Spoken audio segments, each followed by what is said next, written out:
तरक्याती दुनिया से। एशियाई तरक्याती बैंक ने पाकिस्तान में बिजली के तरसीली निज़ाम में बेहतरी के लिए $20 करोड़ कर्ज की मंजूरी दे दी।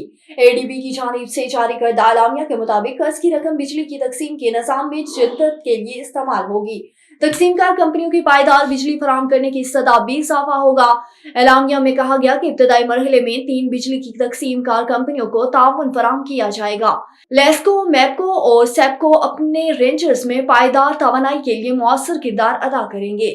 मुल्क में पेट्रोलियम मसनूआत की कीमतों में 16 दिसंबर से मजीद इजाफे का इम्कान। मोकर कौमी अखबार की रिपोर्ट के मुताबिक आलमी मंडी में अमरीकी खाम तेल और बरतानी ब्रेंड की कीमतों में इजाफा रिकॉर्ड किया गया।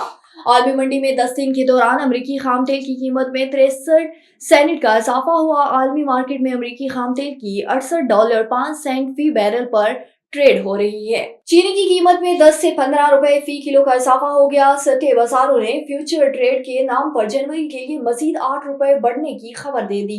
सट्टे बाजार और जहीरा अंदोज माफिया एक बार फिर से चीनी महंगी करने के लिए मुतहर्रिक हो गया।